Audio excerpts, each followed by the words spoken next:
This is the Performance People podcast, brought to you by our new brand, Ainsley & Ainsley, giving you the sleep, rest and recovery you need when you need it most with our new night powder supplement. Shake and take 1 to 2 hours before bed, sleep like an athlete and wake up different.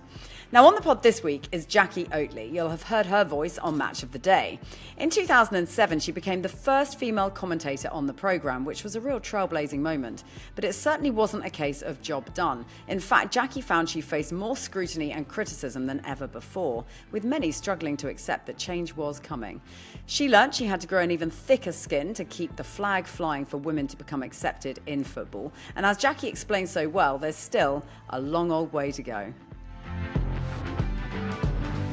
I kind of had this fire burning inside of me that I thought I'd do something a bit different. I thought I'd end up doing something that I was passionate about, but I just didn't know what. To get to this place, which you did get to in 2007, where you broke, that glass ceiling for women and became that first female commentary voice on Match of the Day. And I couldn't really understand why I couldn't be girly like football. I just didn't understand why we weren't allowed to play football and why there were no clubs. And then the next day, the Mail did a full page with different people from football and broadcasting saying, yes, you should be allowed to do it. No, it's a disgrace. And also it's proven that businesses do better financially when they have more diversity in senior positions. And you think, when will be that moment where a woman will manage the England men's team? Is that even a thing? Because I didn't want to be a gimmick. I was already being called a novelty and this and that. And I was like, I just want to be a football commentator. Okay, Jacqui Oatley, trailblazer of sports commentary, and actually of many things within sport, especially where women are concerned. There's many things to cover with you and talk to you about, but I want to start with this: your moment in time. So many people, when they're asked to come up with what their moment in time might be, would choose a sort of a seismic event, which perhaps others perceive to be the thing that has shaped their world. When I first thought, let's get Jacqui on here, I thought, she's going to start by talking about the Match of the Day commentary debut. That's going to be the thing she chooses as her moment in time. But I gather that's not the case.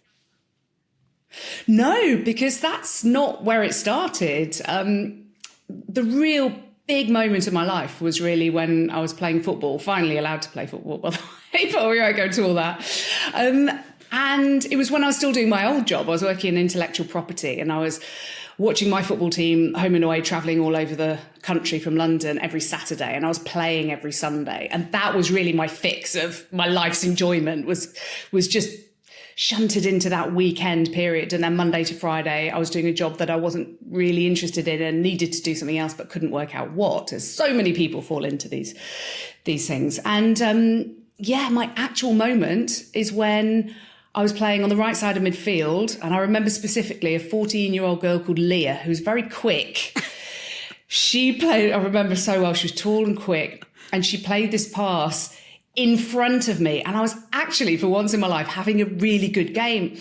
And things were going well, and I thought, I can get there, I can keep it in play. And I just overstretched myself. And I remember so clearly my left standing leg, the kneecap slipping out of its socket and down the side of my leg. And suddenly everything went white. And I didn't know what was happening. All I could feel was the most excruciating pain I hadn't felt since I was a little kid and poured a load of boiling milk on my hand. It was that kind of excruciating pain. And it was that feeling of having done something sickening, and you've done something part of my body's not where it's supposed to be. And it was excruciating. And I just screamed into the turf. And the girls the other side of the pitch were laughing because they thought I'd run into a barrier or something. I thought it was just a bit of fun. They didn't realise how much pain I was in. I just remember lying on that turf for so long before the ambulance came. This is Chiswick Ladies, Duke's Meadows in Chiswick by the bridge. And I remember it so clearly. And was carted off to hospital. And it was just so painful. I had a splint put on my leg. I remember the ambulance shaking like that. And the kneecap was going like that because I went to push it back into place. I just remember lying in a hospital corridor, just on a bed in a corridor. There was no room or anything like that, just waiting for hours and hours and hours to be seen. And a friend had very kindly come down and sat with me. And it was just the pain of that. And that was really the turning point. that was the turning point, because from then on, I was on crutches 10 months. I had to wait 6 months for the first major reconstruction where they had to do a lateral release. And because I'd really damaged all the cartilage that had disappeared from under the kneecap, and they can't really replace that and repair it. And I had various other microsurgeries as well. And yeah, crutches for 10 months. And the job I was in intellectual property, I couldn't get around to see clients. So I basically had to leave there, go to another company, and went there really just because I had the experience. It wasn't something I wanted to do. And that turned out to be a complete disaster because they weren't very pleasant. The people so effectively completely, so it sort of changed your world as you knew it and made you have to rethink stuff. But that must have been like you said, you love football. You're playing football is what you lived for every weekend.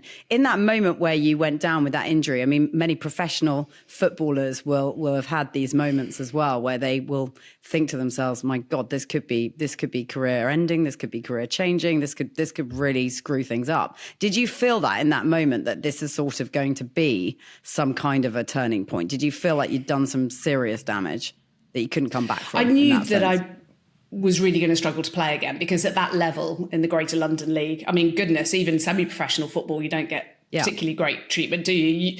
You might be in the women's team of a Premier League club or a rich Championship club like Stoke City, for example, and still not have your treatment paid for. So no, in those days and at that level, I knew I was NHS. And when the surgeon told me you won't play again, I was absolutely no loss to Chiswick Ladies or to anybody else.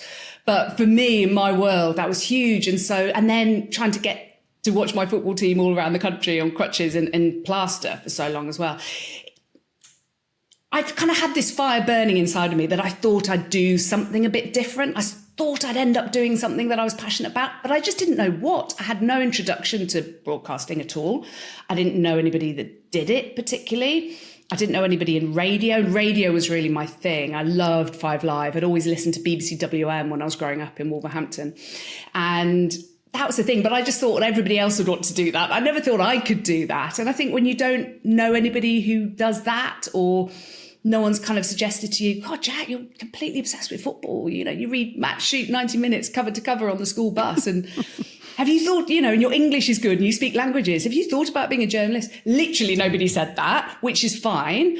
But neither did I have the confidence to think, well, I could do that, because I didn't see it. I didn't feel I could do it. So really, I suppose what you're getting at with the question is, how did that then turn around to being a career-changing situation? I think really it was a combination of those factors that I knew I couldn't play anymore. So that was a big chunk of my life's passion taken away from me. I couldn't do any other sports either, by the way. My knee's still wrecked to this day, and that was a long, long time ago. And I just thought the fact that I was doing a job I really didn't like, and that's not something I wanted to pursue. I knew I was at a crossroads, so I knew that I had to retrain. And I did think about sports psychology, because I'm fascinated by how the mind works. And I've watched some of your podcasts. You've had some really interesting people on in the world of sport and how the mind works. I'm still fascinated by that now. And I looked up what that would take. I think it was another degree to do that. But sports journalism was something that had been sort of nagging away at me. Could I do this? I had a German degree. Could I do a 1-year postgrad? Didn't really know. So that's when I joined hospital radio and did a sports report one night a week. And then I went to the WH Smith and picked up a copy of Floodlight magazine and literally leafed through journalism, introduction to journalism, the absolute basics of how to ask a question and how to write for news. It wasn't sport, it was news. And I did that one night a week at Birkbeck College in Hammersmith. That was 3 hours. And then I did an evening course in radio production via the hospital radio. So I'd found out about that. And after 6 months of doing that, I was like, okay, this is definitely what I want to do. But how do you take that leap from being in a full-time job to then knowing you want to do something? You're in your late 20s and you're thinking, well, how do I then take that leap? So I thought the only solution really was to throw everything at it. And I'd saved up every month for years with a view to eventually buying a flat or a property.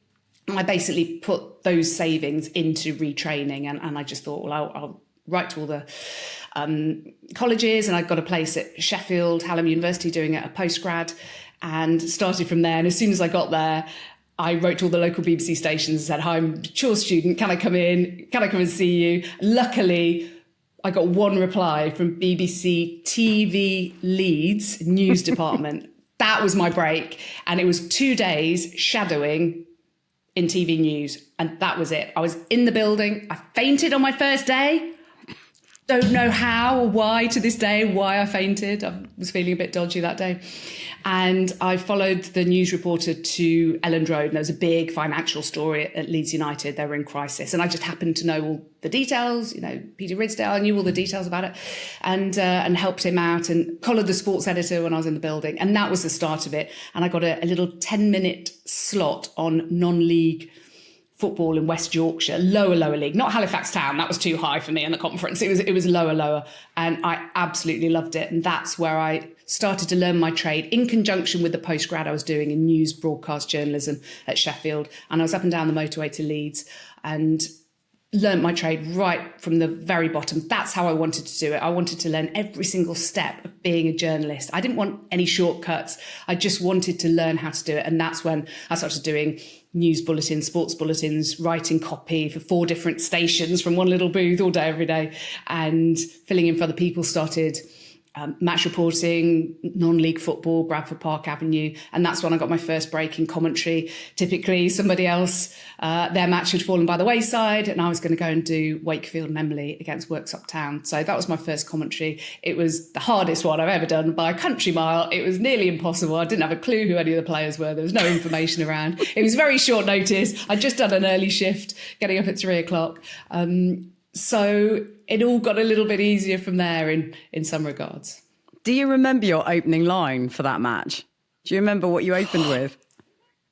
No, probably which way's the pitch. It was so far away. We were they'd managed to get the injured captain to come and sit with me, which was very helpful. But I just remember the stadium. We were right at the back in the far corner. And I was looking out over there thinking, every single player looks the same.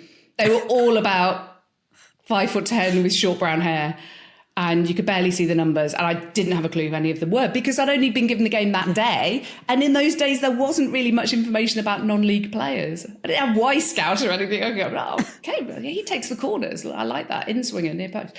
No, there was nothing like that. And it was just knowing who the players were was the hardest thing. And honestly, it was just the hardest thing I've ever done. So I think people think when you go into football commentary, it's like Chelsea, it's Man United.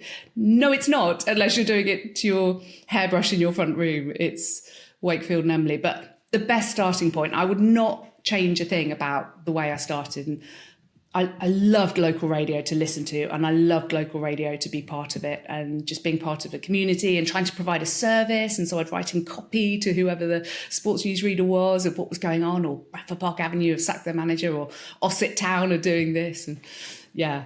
Northern Counties. I love listening to you talk about it because you speak about it with such passion. And I think our worlds have probably overlapped a lot over the years in terms of, I also started at Leeds. So my world was there as well, right in the beginning, way back when, like 20 odd years ago. And I think that's the thing, isn't it? For people listening who presume that you just jump into this sort of match of the day scenario. It's like, this is years and years of graft and preparation. And definitely as journalists, you talk a lot about, and we talked about it before we came on air, but that preparation being absolutely everything.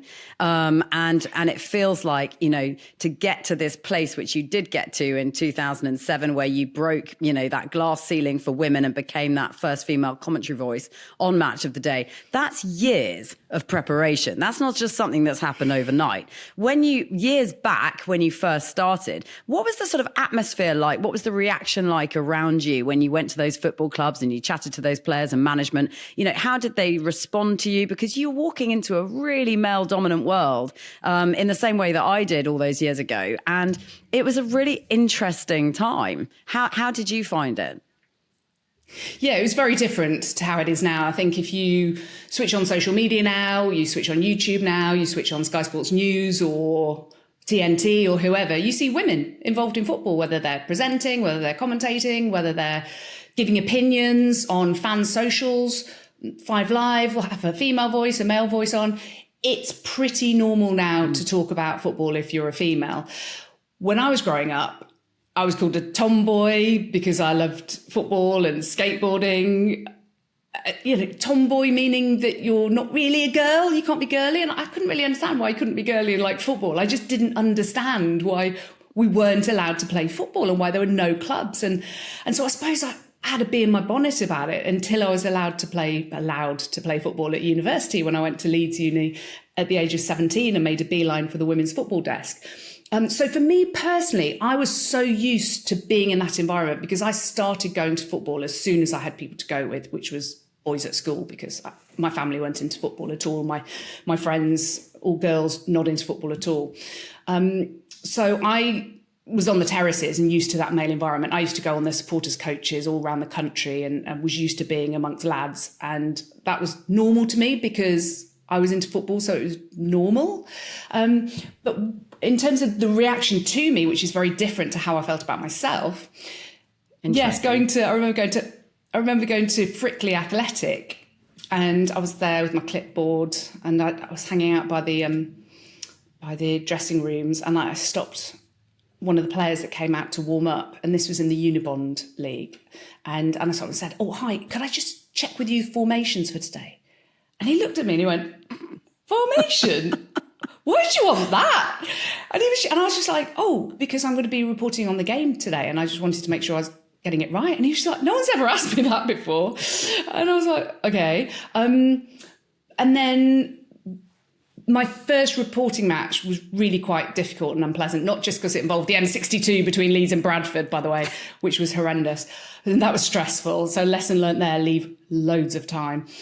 But I was in one of those awful enclosed press boxes with the glass and the glaring light inside. And the Horsefall Stadium of Bradford Park Avenue had a running track around it. So you're miles away from the pitch. You're enclosed in a little booth. And there were about 3 older guys who'd clearly been going for years. And these elderly Yorkshire gentlemen, let's just say, were not used to seeing a blonde female in the press box or commentary box before, and looked at me like I was a bit mad. And then I had a presenter down the line that I was reporting into, who again, I'm afraid, was not your modern man. Should we just leave it at that? Do you get? And he was very, very patronising. And so it wasn't enjoyable. I'll be completely honest. I'm never, ever going to sugarcoat any of my experiences because I've come through them all. And it's all fine now, by the way. But it was really hard because I did feel like I didn't belong to them. I felt I belonged to me because I thought, well, I've covered every single base. I don't know what more I could do apart from be completely obsessive about football at every level and have read every magazine and watched every game on the television. And I knew football, I knew the game, and went on to do a coaching course. And I thought, I don't know what more I could do. But I didn't really care about that. I just noticed that other people's reaction was different to me than people who knew me. People who knew me were absolutely fine because they knew that I was there for the right reasons. But I think the issue came when people thought I'd been put in a position to tick a box or for the wrong reasons and assumed my lack of knowledge about football and assumed I didn't have the passion for football and all things that I found quite amusing, but actually could weigh quite heavily on my shoulders at times. And as you know, Georgie, broadcasting, you have to at least look confident, even if you don't feel it. Otherwise, people don't want to listen to you. And that's the thing that I'm disappointed that occasionally I let get to me. So in those days, early days of commentary, I felt there'd be some days when I'd be absolutely fine. And there'd be other days, maybe I'd had restricted preparation time. I'd been on a late shift the night before at 5 Live and had less sleep and hadn't had as much time to prep. And I'd been on a long journey, stuck on the motorway somewhere. And that's when I really felt that I was up against it. And I felt that I didn't quite feel prepared, didn't have the time to quite get ready for that game. And then I would feel the weight of the world on my shoulders.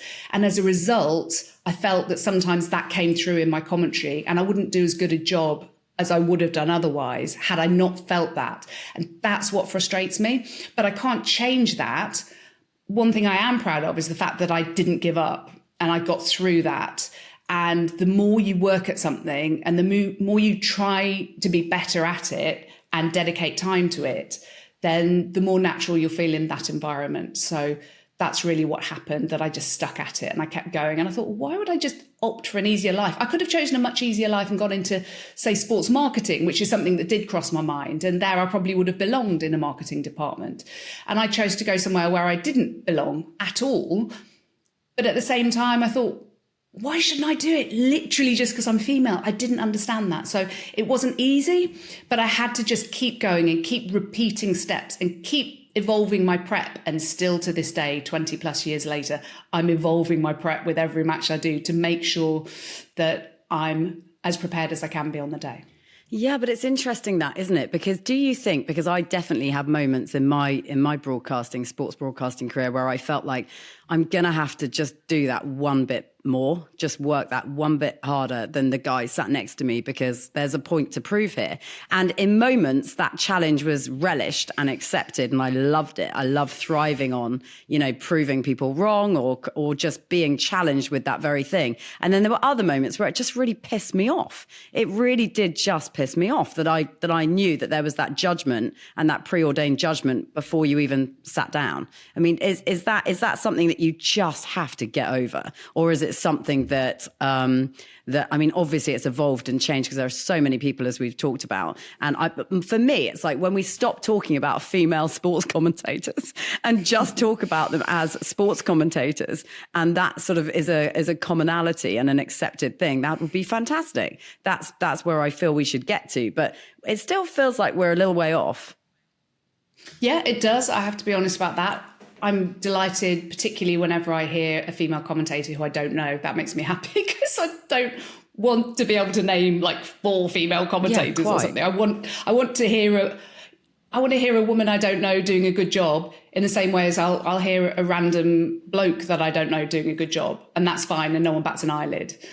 That's great.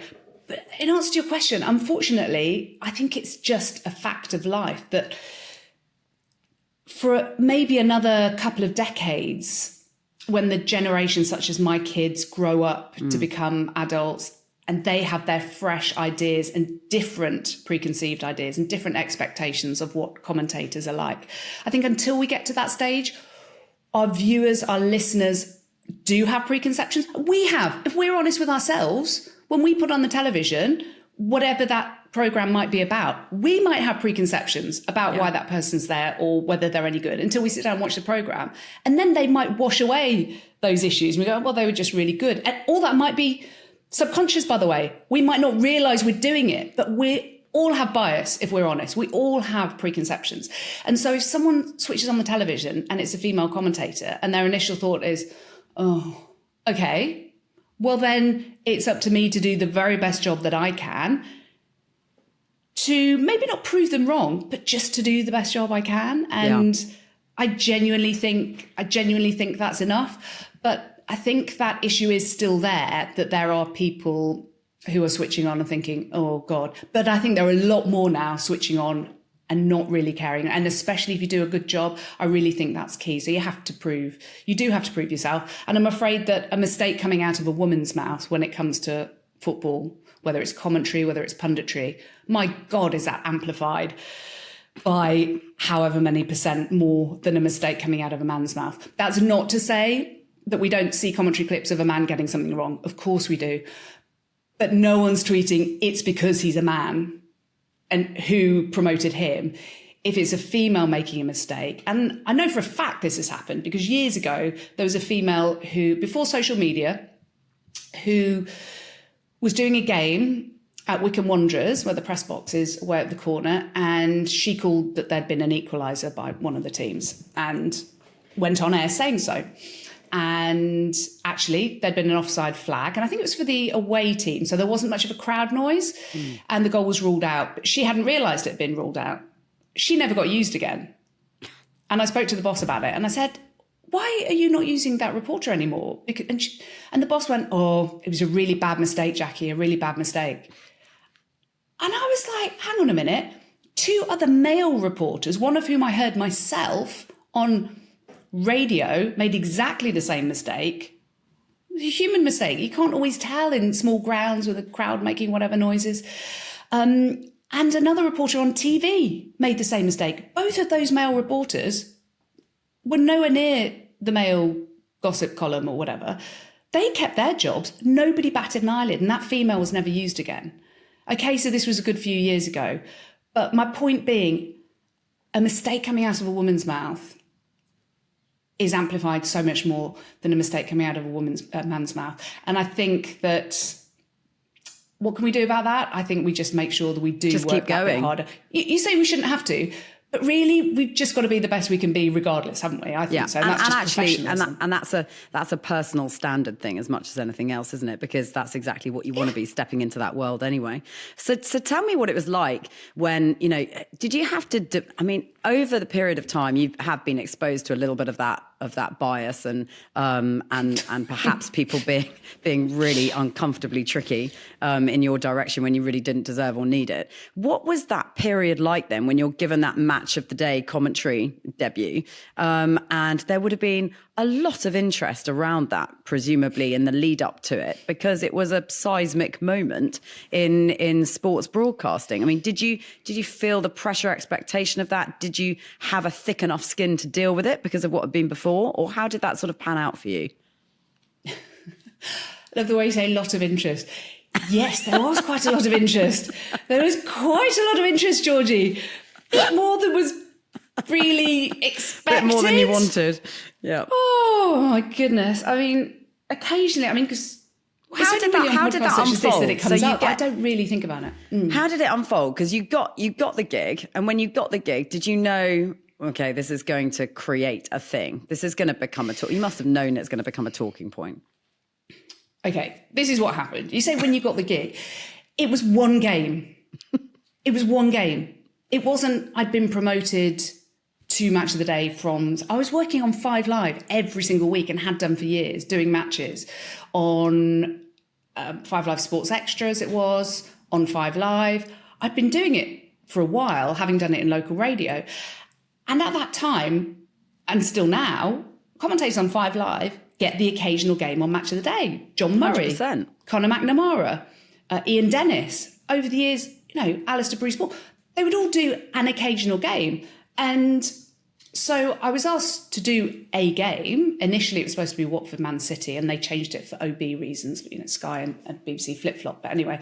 And so I was like, okay, that'd be great, thank you. And there was a little part of me inside that was like, I hope nobody notices. I hope nobody finds out in advance. That'd be really helpful.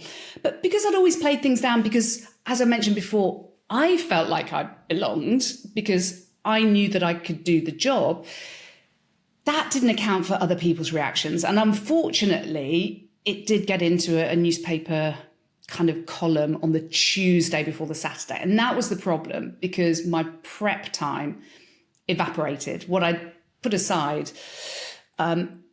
was gone, the time I put aside. And I had other shifts to do on 5 Live during the week before doing that game. And I'd planned to watch various Match of the Days and listen to the rhythm, because it's totally different doing a commentary on a Premier League gantry with just you, not a co-commentator, not live, where you're not thrown to the racing and the cricket and the golf and having to and fro. And obviously with radio, you're describing the colour, the atmosphere, the weather, the temperature, where the ball is on the field. It's a completely different skill and a different role to commentate just for highlights, where only key incidents are going to be picked up, second yellow cards, red cards, goals, free kicks. It's just totally different. So I didn't have any of that time to prepare for that. And we started our conversation initially by talking about prep, and even when we were off air, prep. So initially I was on the back foot with that. But in terms of the wider picture, it went nuts, because after that Tuesday column line, literally a line, that there'll be a female commentator on Saturday at Watford Man City, as they thought it was, and it got changed to Fulham Blackburn. Then the next day, the Mail did a full page with different people from football and broadcasting saying, yes, you should be allowed to do it. No, it's a disgrace. Yes, Claire Balding, well, of course she should be allowed to do it. What's the problem?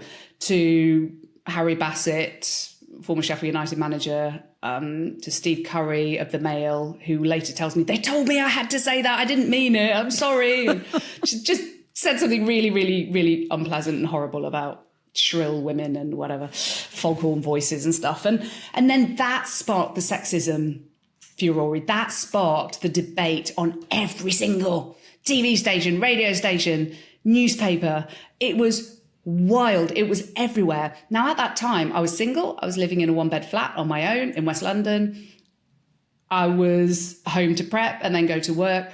And my phone never stopped. And my then Yahoo Messenger used to go with emails and requests. Stupidly, really naively and stupidly, I replied very politely to everybody in full, local radio stations in Swansea. I'd say, I'm terribly sorry. I'd really rather not add any fuel to the fire by doing any kind of interview. And of course, I should have switched everything off and just done my prep and just focused on that match. But I didn't. I was all things to all people, trying to do the right thing. My headspace was zero and all my prep time gone. And then I woke up Saturday morning and thought, oh God, I've got to go and do this game now, knowing that people were there going, oh yeah, let's see what she's got. And then it carried on when I got to the ground, and it was just crazy, meeting directors, meeting sponsors, and I was taken here and there, and I was given signed shirts, and the manager in my ear going, make sure you say this about me and don't say that about me. I'm like, this is all crazy. And then going up to the gantry, and all the cameras were on me and not on the pitch, and that was wild. And then the referee, Graham Pole, stuck his thumb up and went, good luck. And I'm like, this is mad. Let's just kick this game off so it's not about me. So yeah, it was completely insane. It was really, really wild when I think it's back. Really hard. It's really hard to get into a rhythm when all of that disruption and white noise is around you as a broadcaster. So did you find it took longer than it would have ordinarily done, or were you happy just to sort of like get stuck in and get the game underway so that you could just focus on what you were there to do? Like how did you sort of reconcile all of that? Because you actually, like you say, as a broadcaster, you just want to actually keep it really quiet, do what you need to do, get to the job, do the job, and then go home. Like all this other stuff around the edges is just such a major distraction. Did it, after everything that you'd sort of been through to get to that point anyway, and I know you said it's not a gig, it was a one game, but you'd had so much experience leading up to that point of many different versions of a thing, but this was obviously new and fresh and different. Did it throw you, or were you able to just park it? You felt completely ready to handle it? No, I didn't feel ready at all because that prep time had been taken away.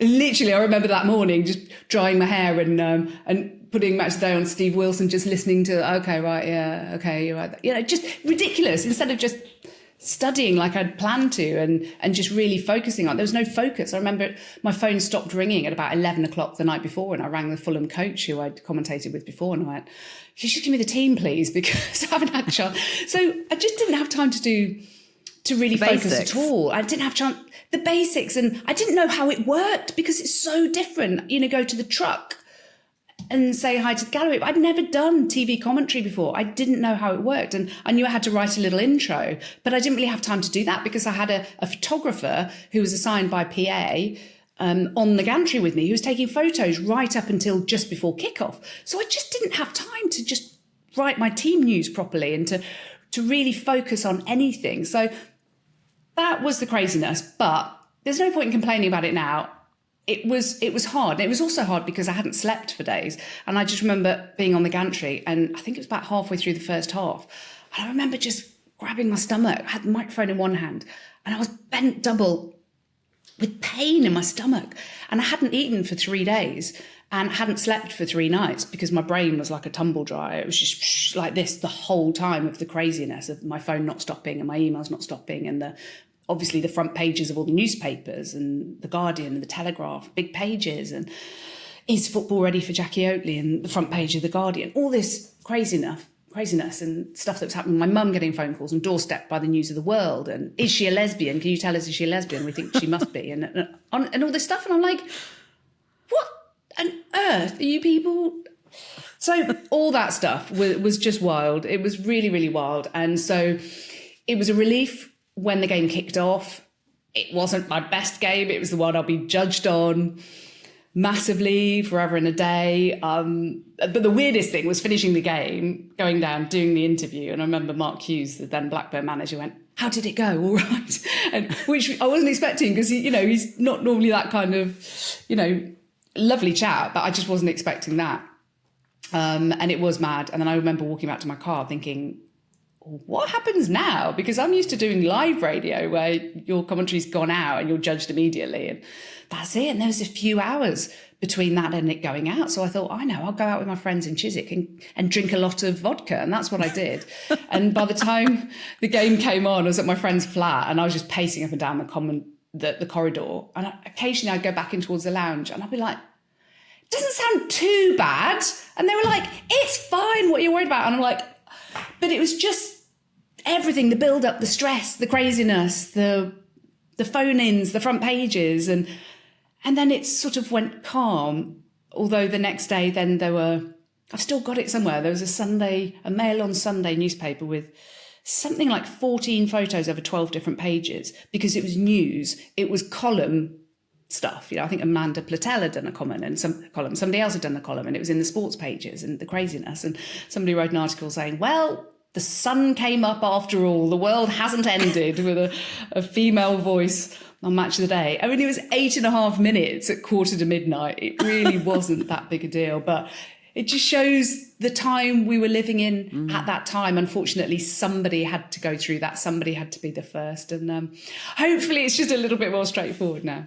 But do you get now younger journalists, female journalists coming up to you saying thank you for kind of like smashing through that, and thank you for kind of being the first to go through it? Because like you say, there are people that have to go through that process to open the door for everybody else that follows next. And it does just make it that little bit easier for people who are coming through next. I mean, I certainly felt that. I don't know if you did, with the likes of Claire Balding and Gabby Logan and people like that. Them going first and leading that and treading that pathway first makes it a ton easier for everyone else that follows.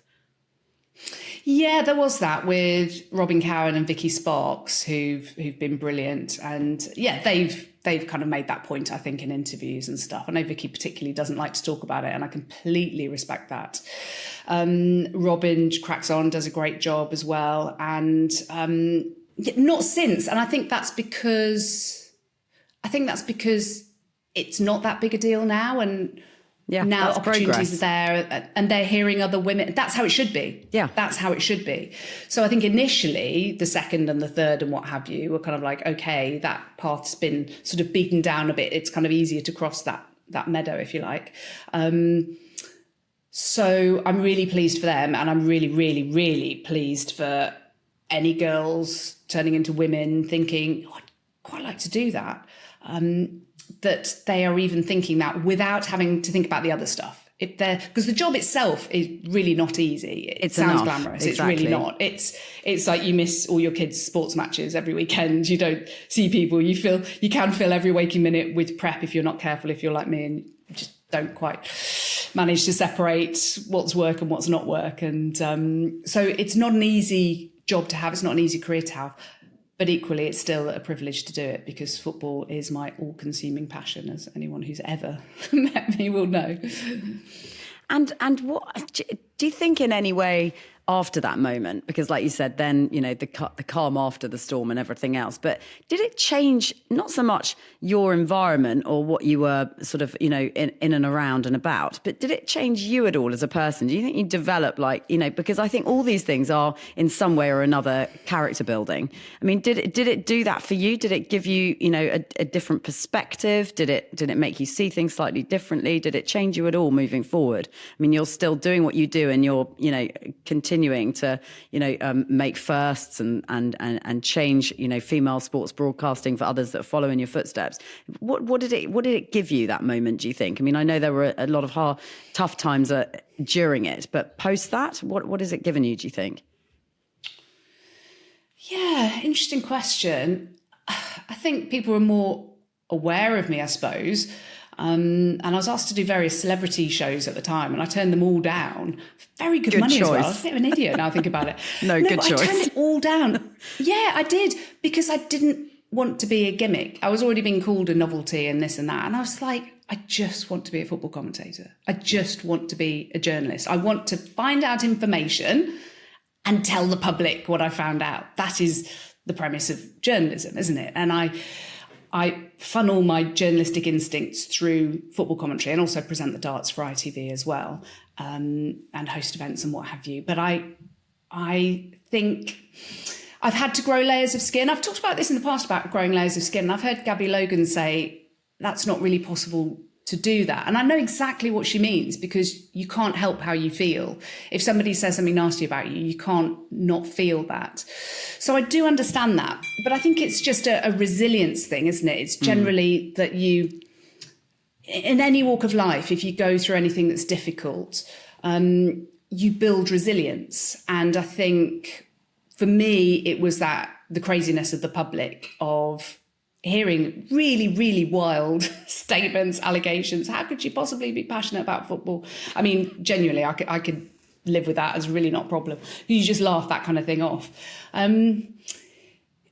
Yeah, I think if you just keep learning, keep improving, keep doing the job over the years, keep feeling you belong, or feel more and more that you belong, then you will do. Oh, and working in America, I do a lot of work for an American audience. And I've never had anything like that. When I did the first Men's World Cup for them, I didn't get a single message about being a woman or whatever. And I was like, oh my God, hallelujah. They were virtually thanking me for working for them. And I was like, wait, what? What's going on here? And the audience just has a different mentality in the USA, because there's not that sort of entitlement that football belongs to men that we simply have in the UK, and other parts of the UK more so even than in England. So we're fighting history, we're challenging what's gone before, and the default setting being football equal men's game. You can say that it's not anymore, but there are still so many hurdles. There are still so many challenges of grassroots, of funding, of semi-professional players having to wait on the NHS for their ACL operations. There are so many different challenges because football is still default men. You look at some of the wording on club websites, they say one club. And you speak to people at clubs, West Ham, they're not one club at all. They're very separate. They don't have anything to do with each other. They'll come together for a photo shoot once a year. Lots of clubs, by the way, do this.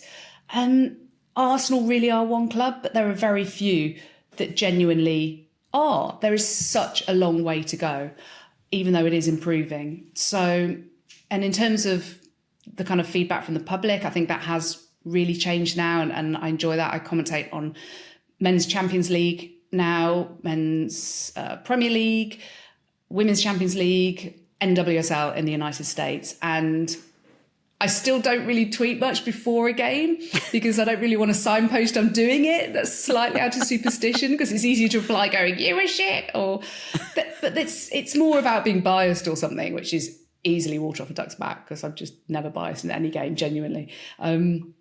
So I think the feedback, if we call it that, has definitely changed over the years, from pure vitriol when Twitter started. My match of the day was in 2007, the first one. I joined Twitter in 2009, as a lot of people started to. And it could be pretty toxic with various things, interviewing managers. But we know that, don't we? And that's not necessarily a gendered thing. Yeah, it's interesting to see, isn't it? I mean, you look at the work that Serena's doing with the England women, and you think we've just appointed a new England manager, in charge of the men's team. And you think, when will be that moment where a woman will manage the England men's team? Is that even a thing? And I very much believe in meritocracy over it being for the sake of, either sex or box ticking or anything like that. But when you actually get somebody that is capable of the job, it would be nice to see it. Yeah, it'd be quite nice to be at a stage where we can appoint an English manager as the England men's manager, or the England women's manager. You think that would be the first place to start. So it just shows how far we have to go. Still a long way. That.